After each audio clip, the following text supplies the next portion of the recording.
जम्मू कश्मीर में सुरक्षा बलों को मिली बड़ी कामयाबी। कुपवाड़ा में हुई मुठभेड़ में सुरक्षा बलों ने 5 आतंकवादियों को किया ढेर। सुरक्षा बलों का इलाके में तलाशी अभियान जारी। जैश मोहम्मद के 5 आतंकी अनंतनाग से गिरफ्तार। दीपू टारगेट किलिंग केस में शामिल थे ये आतंकी। गुजरात के तटीय इलाकों में टकराने के बाद चक्रवाती तूफान बिपरजॉय कमजोर पड़ा। गुजरात में तेज हवाओं के साथ हो रही है बारिश। कल भी गुजरात के कई इलाकों में भारी बारिश की चेतावनी। मौसम विभाग ने कहा आज शाम तक दक्षिणी राजस्थान में चक्रवात के डिप्रेशन में बदलने की है उम्मीद।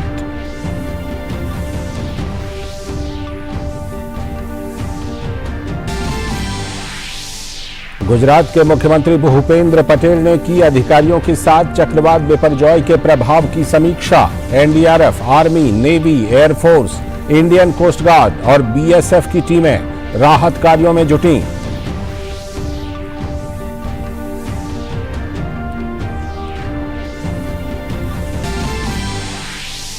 प्रधानमंत्री नरेंद्र मोदी 20 से लेकर 25 जून तक अमेरिका और मिस्र के दौरे पर रहेंगे। न्यूयॉर्क में पीएम 21 जून को संयुक्त राष्ट्र मुख्यालय में अंतर्राष्ट्रीय योग दिवस समारोह का करेंगे नेतृत्व। 22 जून को व्हाइट हाउस में अमेरिकी राष्ट्रपति जो बाइडेन के साथ होगी अहम मुलाकात। अमेरिकी कांग्रेस की संयुक्त बैठक को भी करेंगे संबोधित। प्रधानमंत्री नरेंद्र मोदी ने हैदराबाद में चल रही G20 देशों के कृषि कार्य समूह की मंत्री स्तरीय बैठक को वीडियो संदेश के जरिए किया संबोधित। पीएम ने वैश्विक खाद्य सुरक्षा सुनिश्चित करने के लिए सामूहिक प्रयास करने की अपील की।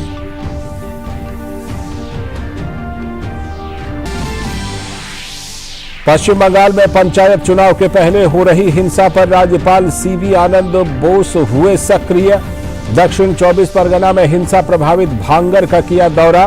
पीड़ितों और स्थानीय लोगों से की बात। कहा अपराधियों को संविधान और कानून के तहत किया जाएगा दंडित।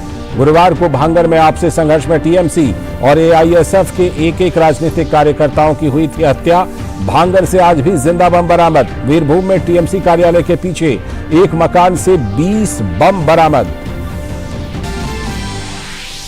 आर्थिक खबरों में सेंसेक्स में जबरदस्त उछाल। निफ्टी सेंसेक्स रिकॉर्ड ऊपरी स्तर पर बंद। निफ्टी 18,826 और सेंसेक्स 63,000 के स्तर पर बंद।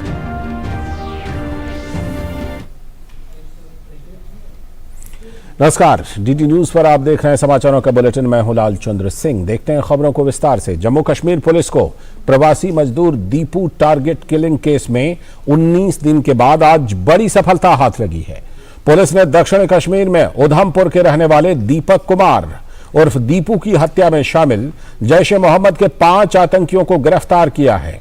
अनंतनाग के एसएसपी आशीष मिश्रा ने बताया कि जांच में पता चला कि कश्मीर फ्रीडम फाइटर ग्रुप के हैंडलर खालिद कामरान ने इन्हें भड़काकर हथियार मुहैया कराए थे।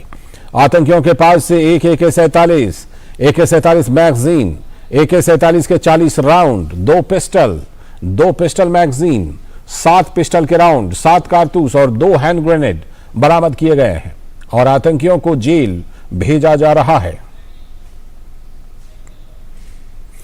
और इधर जम्मू कश्मीर के कुपवाड़ा जिले में भी सुरक्षा बलों को बड़ी कामयाबी मिली है। आज तड़के शुरू हुए मुठभेड़ में 5 आतंकियों को ढेर कर दिया गया। मारे गए ये 5 आतंकी विदेशी हैं। कुपवाड़ा जिले के जुमागुंड इलाके पर अंतर्राष्ट्रीय सीमा पर कुपवाड़ा पुलिस को सूचना मिलने के बाद सेना और पुलिस के संयुक्त दल के बीच मुठभेड़ सुबह से जारी है। इलाके में सुरक्षा बलों का तलाशी अभियान भी जारी है।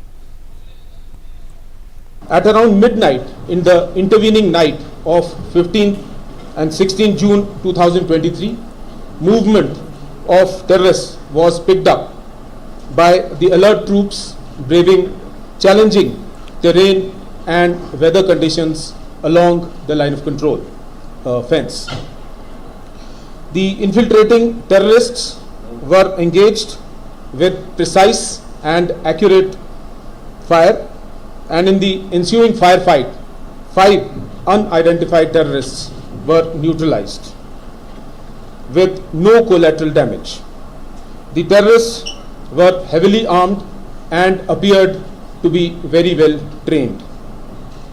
The operation continued throughout the night and a detailed search of the area was undertaken at first light. During the surge, a large quantity of warlike stores, which include 5 AK series rifles, 15 magazines, ammunition, grenades, night vision devices, binoculars were recovered. The operation is a reflection of high level of synergy between the Indian Army and Jammu and Kashmir Police. और अब बात चक्रवाती तूफान बिपरजॉय की।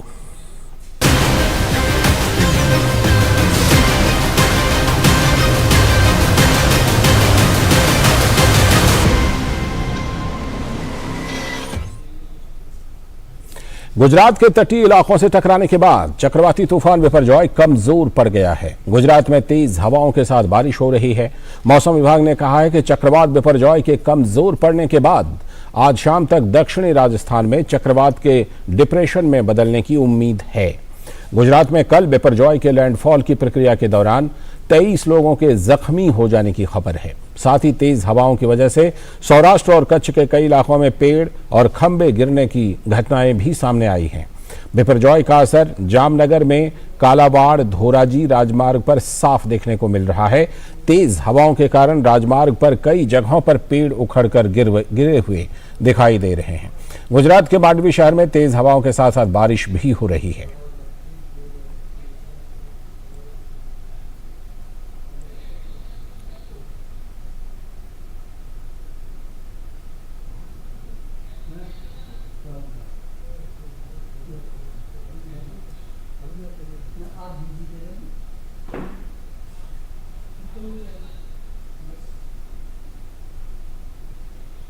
और गुजरात के मुख्यमंत्री भूपेंद्र पटेल ने गांधीनगर में राज्य आपातकालीन संचालन केंद्र में अधिकारियों के साथ चक्रवात बिपरजॉय के प्रभाव की समीक्षा की।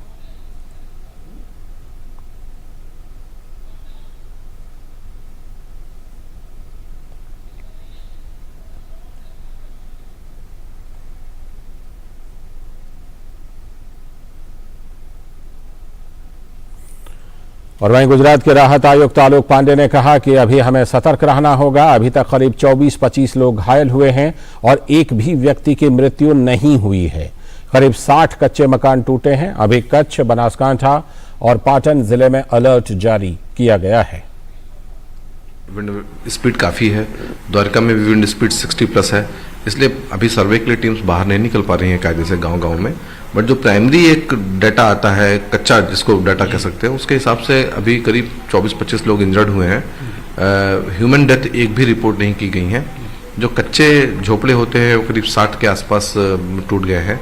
ऐसे ही रिपोर्ट्स आ रही हैं 581 के आसपास ट्रीज गिरे हैं। 3-4 रोड्स डिस्टर्ब हुई थी जिनको रोक दिया गया था, लेकिन अब उनको भी रिस्टोर कर दिया गया। करीब 5000 के आसपास बिजली के खंभे गिर गए थे, उनको रिस्टोर करने की कोशिश की जा रही है। तो कुल मिला के ऐसे ही। और इन सब के बीच मौसम विभाग के महानिदेशक मृत्युंजय महापात्रा ने कहा है कि चक्रवात बिपरजॉय आज सुबह कमजोर होकर चक्रवाती तूफान में तब्दील होकर भुज के पास पहुंच गया है। साथ ही उन्होंने कहा कि धीरे धीरे ये तूफान शाम तक कमजोर होकर डीप डिप्रेशन में बदल जाएगा। उन्होंने उत्तरी गुजरात और दक्षिणी राजस्थान के इलाकों में भारी से लेकर बहुत भारी बारिश होने की संभावना व्यक्त की है। आज 8:30 बजे साइक्लोन बिपरजॉय एक साइक्लोन स्टॉर्म जैसे सौराष्ट्र कच्छ के ऊपर केंद्रीभूत है। भुज के आसपास 30 किलोमीटर दूरी पे पश्चिम उत्तर पश्चिम दिशा पे ये ईस्ट नॉर्थ ईस्ट वर्ड गति कर रहा है और ये आज शाम के आसपास फर्दर वीक होते हुए एक डीप डिप्रेशन में परिणत हो सकता है। इसके प्रभाव में अभी विंड स्पीड लगभग 75 to 85 kmph gusting to 95 kmph चल रहा है और धीरे धीरे विंड स्पीड कम होगा और शाम को इसका विंड स्पीड 50 से 60 किलोमीटर प्रति घंटा, अगस्टनेस में 70 किलोमीटर प्रति घंटा होगा। Northern parts of Saurashtra, north Gujarat और adjoining areas of south Rajasthan. जैसे हमने अभी आपको दोबारा बता रहा हूँ, सौराष्ट्र कच्छ, नॉर्थ गुजरात, साउथ राजस्थान। और चक्रवात बिपरजॉय का असर कच्छ, सौराष्ट्र के 8 जिलों में देखने को मिला है। इस तूफान के चलते सैकड़ों गांवों में बिजली गुल है। सैकड़ों पेड़ और बिजली के खंभे भी उखड़ चुके हैं। कई घर भी क्षतिग्रस्त हुए हैं। तो तूफान से हुए नुकसान का जायजा लिया है हमारे संवाददाता तपस भट्टाचार्य ने। साइक्लोन बिपरजॉय से जो तबाही आई है उसको आप देख सकते हैं। यहाँ पे ये बहुत ही इंपॉर्टेंट एक स्टेट हाईवे है मांडवी से कच्छ से मांडवी तक जाने का, और ये जो हाईवे यहाँ पे बहुत जगहों पे हम जब आ रहे थे हम देख पा रहे थे कि बहुत ज्यादा जो पेड़ है वो गिर के यहाँ पे आए हैं, पड़े हुए हैं, और पानी आप देख सकते हैं किस तरीके से पानी भी अंदर घुसा है यहाँ पे। इनफैक्ट अगर मैं दिखाऊं, यहाँ पे पीछे एक घर है जो एक तरह से नोमैंस लैंड में है, क्योंकि आसपास चारों तरफ पानी ही पानी भर चुका है। और ये जो पानी है ये साइक्लोन की वजह से जिस तरीके से बरसात हुई है उसका नतीजा है। और अगर हम साइक्लोन की बात कर ही रहे हैं तो ये भी बता देना चाहूंगा कि साइक्लोन लैंडफॉल कल रात को जब हुआ उसके बाद से इसकी तीव्रता में कमी देखने को मिली है।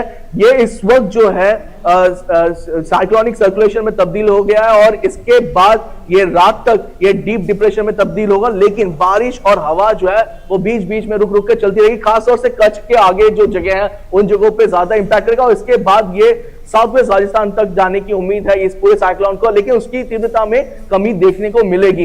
क्या पर से भीम के साथ मैं तापस भट्टाचार्य, दूरदर्शन समाचार, कच्छ, गुजरात। तो ये तो कच्छ का हाल हुआ। और राजस्थान के जोधपुर और उदयपुर संभाग के जिलों में चक्रवात बिपरजॉय के असर से आज और कल तेज हवाओं के साथ तेज बारिश की भी चेतावनी जारी की गई है। मौसम विभाग के अनुसार चक्रवात के कम असर के साथ आज गुजरात से राजस्थान की सीमा में प्रवेश करने की संभावना है। जयपुर के मौसम विभाग ने बाड़मेर और जालौर जिलों में तेज हवाओं के साथ अत्यधिक भारी बारिश का रेड अलर्ट जारी किया है।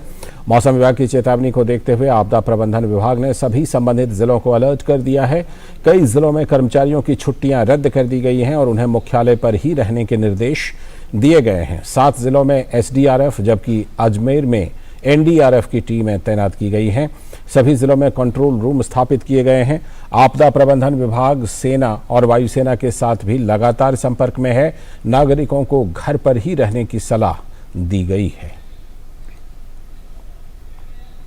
और इन सब के बीच दिल्ली और इसके आसपास के इलाकों में बारिश के बाद मौसम एक बार फिर से थोड़ा सा सुहाना हो गया है।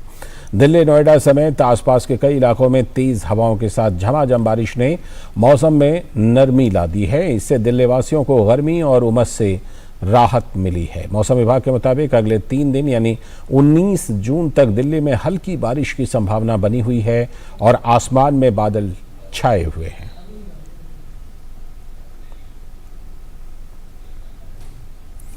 केंद्र सरकार ने दिल्ली स्थित Nehru memorial museum and library का नाम बदलने का फैसला किया है। अब इसका नया नाम प्रधानमंत्री म्यूजियम एंड लाइब्रेरी सोसाइटी होगा। नाम बदले जाने के फैसले का कांग्रेस हालांकि विरोध कर रही है। इस पर पूर्व प्रधानमंत्री चंद्रशेखर के बेटे और राज्यसभा के सांसद नीरज शेखर ने कड़ी प्रतिक्रिया दी और कांग्रेस के एक परिवार के आगे न देखने के रवैये पर हमला किया है। नीरज शेखर ने अपने ट्वीट में लिखा, मेरे पिता पूर्व प्रधानमंत्री चंद्रशेखर ने सदैव राष्ट्रीय हित के लिए काम किया।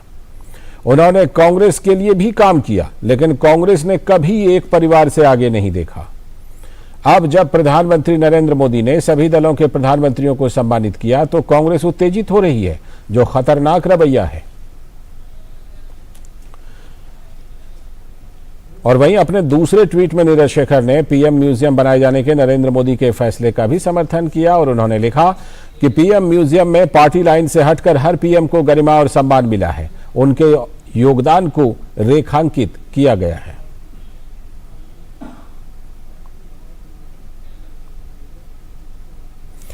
तो कांग्रेस नेता मल्लिकार्जुन खड़गे के पीएम संग्रहालय को लेकर किए गए ट्वीट पर पलटवार करते हुए भाजपा के राष्ट्रीय अध्यक्ष जेपी नड्डा ने कांग्रेस पर निशाना साधा है।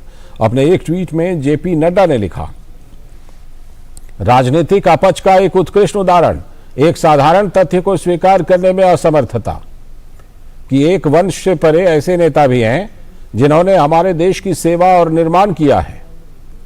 पीएम संग्रहालय राजनीति से परे एक प्रयास है और कांग्रेस के पास इसे साकार करने के लिए दृष्टि का अभाव है। साथ ही भाजपा के राष्ट्रीय अध्यक्ष जेपी नड्डा ने ट्वीट पर इसके आगे लिखा, इस मुद्दे पर कांग्रेस का दृष्टिकोण विडंबनापूर्ण है क्योंकि उनकी पार्टी का एकमात्र योगदान पिछले सभी प्रधानमंत्रियों की विरासत को मिटाना है, ताकि यह सुनिश्चित किया जा सके कि केवल एक ही परिवार की विरासत बची रहे। और ट्वीट की श्रृंखला में जेपी नड्डा आगे लिखते हैं कि पीएम संग्रहालय में हर पीएम को सम्मान मिला है। पंडित नेहरू से संबंधित भाग में कोई बदलाव नहीं किया गया है।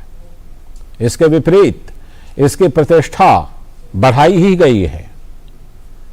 एक ऐसी पार्टी जिसने भारत पर 50 से अधिक वर्षों तक शासन किया, उनकी तुच्छता वास्तव में दुखद है। यही कारण भी है कि लोग उन्हें नकार रहे हैं। और अब बात पश्चिम बंगाल पंचायत चुनाव की। पश्चिम बंगाल के राज्यपाल सीबी आनंद बोस ने दक्षिण 24 परगना में हिंसा प्रभावित भांगर इलाके का दौरा किया। इससे पहले गुरुवार को भांगर में नामांकन चरण के दौरान अंतर्दलीय संघर्ष में एआईएसएफ के एक उम्मीदवार और तृणमूल कांग्रेस के एक कार्यकर्ता की मौत हो गई थी। गुरुवार को सुबह उत्तरी दिनाजपुर जिले के चोपड़ा में माकपा के एक उम्मीदवार की गोली मारकर हत्या कर दी गई, जब वह अपना नामांकन दाखिल करने के लिए स्थानीय खंड विकास कार्यालय जा रहे थे। मौतों का सिलसिला 9 जून को शुरू हुआ, जो नामांकन का पहला दिन था, जब मुर्शिदाबाद जिले के खार ग्राम में एक कांग्रेसी कार्यकर्ता की गोली मारकर हत्या कर दी गई। राजनीतिक पर्यवेक्षकों का मत है कि यद्यपि पंचायत चुनाव 2013 से बड़े पैमाने पर हिंसा और रक्तपात से पारंपरिक रूप से प्रभावित रहे हैं, नामांकन चरण के दौरान इतनी मौतें पहले कभी नहीं देखी गईं।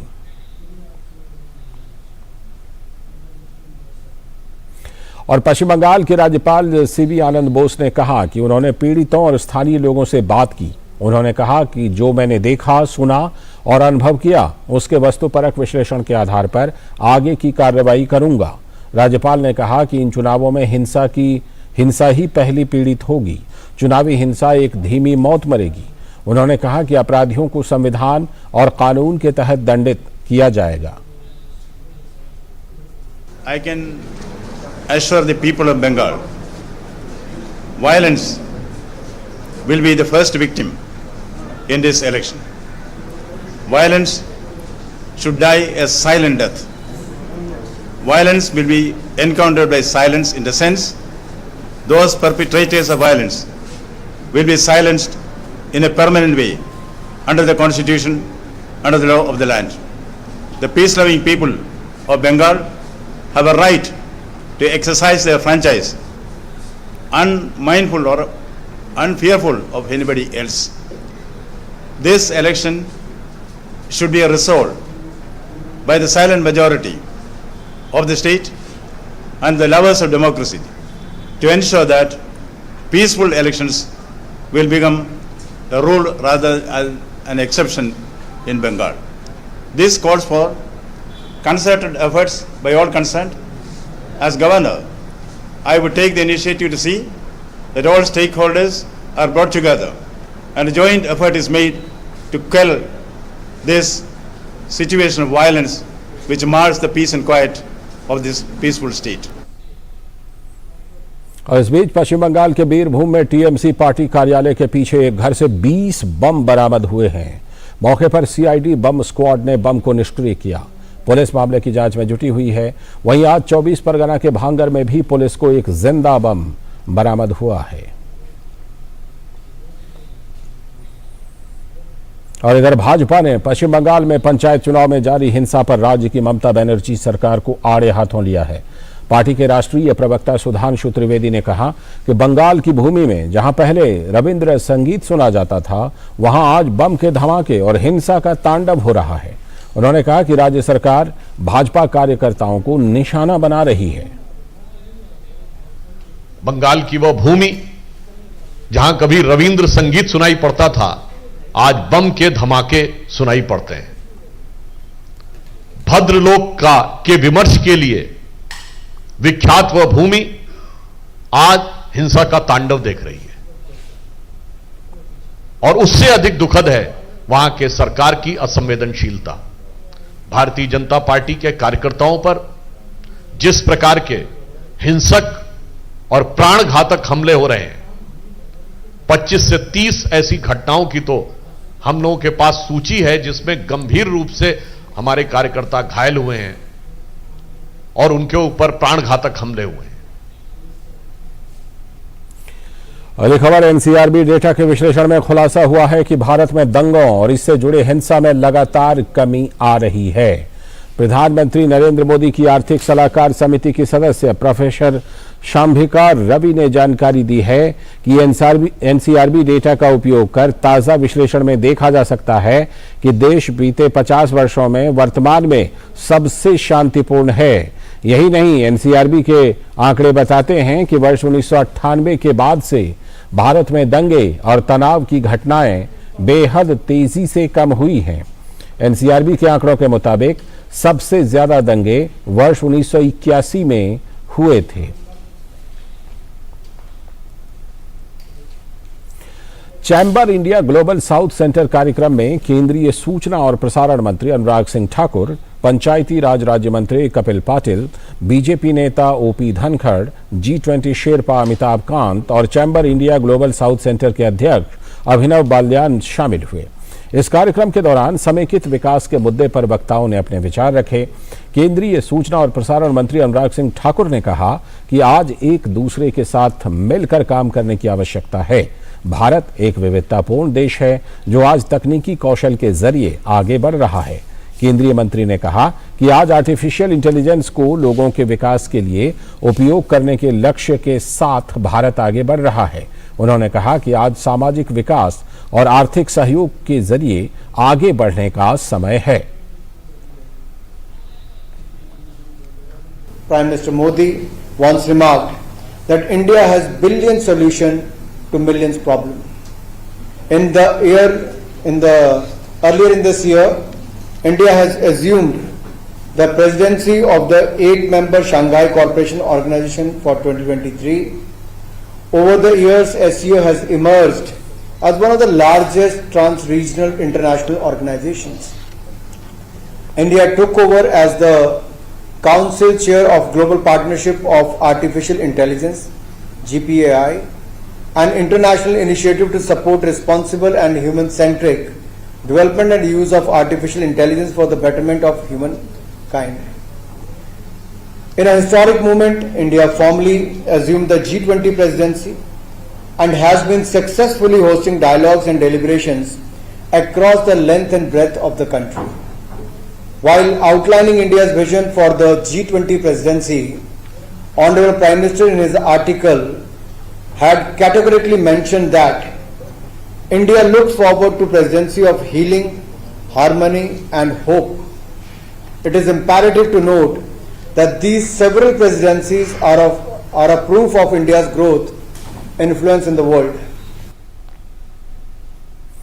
अगली खबर, प्रधानमंत्री नरेंद्र मोदी ने अपने मन की बात कार्यक्रम में जलकुंभी से कागज बनाने वाले एक स्टार्टअप का जिक्र किया था। पीएम मोदी ने कहा था कि कुंभी कागज स्टार्टअप ने एक विशेष काम शुरू किया है। वे जलकुंभी से कागज बनाने का काम कर रहे हैं, यानी जो जलकुंभी कभी जल स्रोतों के लिए एक समस्या समझी जाती थी, उसी से अब कागज बनने लगा है। पीएम मोदी द्वारा कुंभी कागज स्टार्टअप का जिक्र किए जाने का स्टार्टअप के कर्मचारियों ने स्वागत किया और पीएम मोदी को धन्यवाद दिया। नरेंद्र मोदी जी हमारे प्राइम मिनिस्टर ऑफ इंडिया, उनसे हमें जो प्रमोशन मिला, जो मन की बात में उन्होंने अच्छी बातें हमारे ऑर्गेनाइजेशन के बारे में कहा, उससे हमें बहुत मॉरल बूस्टअप मिला। बहुत अच्छा लग रहा है और एक बहुत एनर्जेटिक फील हो रहा है। उसी से हम लोग अभी चाहते हैं कि हमारे entire team we are energetic, कि हम लोग वी आर लुकिंग फॉरवर्ड और बेटर काम करने के लिए। अमेरिका की यात्रा के दौरान प्रधानमंत्री नरेंद्र मोदी 21 जून को 9वें अंतर्राष्ट्रीय योग दिवस पर संयुक्त राष्ट्र में होने वाले समारोह में शामिल होंगे। संयुक्त राष्ट्र महासभा यानी यूएनजीए के 77वें सत्र के अध्यक्ष साबा कुरूसी भी इस समारोह में भाग लेंगे। साबा कुरूसी ने ट्वीट कर इसकी जानकारी दी है और उन्होंने लिखा, मैं अगले सप्ताह संयुक्त राष्ट्र मुख्यालय के नॉर्थ लॉन में प्रधानमंत्री नरेंद्र मोदी के साथ संयुक्त राष्ट्र में होने वाले 9वें अंतर्राष्ट्रीय योग दिवस में भाग लेने के लिए उत्साहित हूं। और संयुक्त राष्ट्र महासभा के 77वें सत्र के अध्यक्ष साबा कुरूसी के ट्वीट का जवाब देते हुए प्रधानमंत्री मोदी ने ट्वीट किया, संयुक्त राष्ट्र मुख्यालय में अंतर्राष्ट्रीय योग दिवस समारोह में आपसे मिलने के लिए उत्सुक हूं। आपकी भागीदारी इस कार्यक्रम को और भी खास बनाती है। योग अच्छे स्वास्थ्य और आरोग्य को आगे बढ़ाने की दिशा में दुनिया को एक साथ लाता है। यह विश्व स्तर पर और अधिक लोकप्रिय हो सकता है।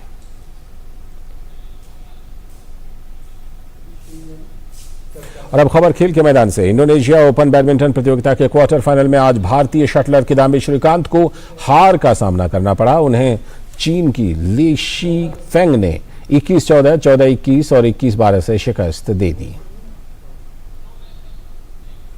हालांकि एचएस प्रणॉय अपना मुकाबला जीतने में सफल रहे। प्रणॉय ने क्वार्टर फाइनल मुकाबले में जापान के कोडाई नाराओका को 21-18 और 21-16 से मात दी। और उधर पुरुष युगल वर्ग में भारत के सात्विक साईराज रंकीरेड्डी और चिराग शेट्टी की जोड़ी ने क्वार्टर फाइनल मुकाबले में जीत दर्ज की। अंतिम 8 के मुकाबले में भारतीय जोड़ी ने इंडोनेशिया की फजर अल्फियान और मोहम्मद रियान अर्दियांतो की जोड़ी को 21-13 और 21-13 से शिकस्त दे दी। खेल मंत्रालय ने भारतीय खिलाड़ियों की यात्रा और ठहरने के खर्च की अधिकतम सीमा 66% बढ़ा दी है। ये सुविधा राष्ट्रीय खेल संघों के लिए मंत्रालय की सहायता योजना के तहत अंतर्राष्ट्रीय खेलों में भाग लेने वाले एथलीट और अधिकारियों के लिए लागू होगी। अब खिलाड़ी और सहायक कर्मी विदेशों में अनुमोदित खेलों में भाग लेने के लिए प्रतिदिन $250 खर्च कर सकेंगे। अब राष्ट्रीय खेल संघ अंतर्राष्ट्रीय खेलों में देश का प्रतिनिधित्व करने वाले खिलाड़ियों और सहायक कर्मियों के लिए बेहतर सुविधाएं जुटा सकेंगे। पहले प्रतिदिन खर्च की अधिकतम सीमा $150 थी। अंतर्राष्ट्रीय खेलों के लिए विदेश यात्रा और ठहरने की अधिकतम राशि का निर्धारण नवंबर 2015 में किया गया था।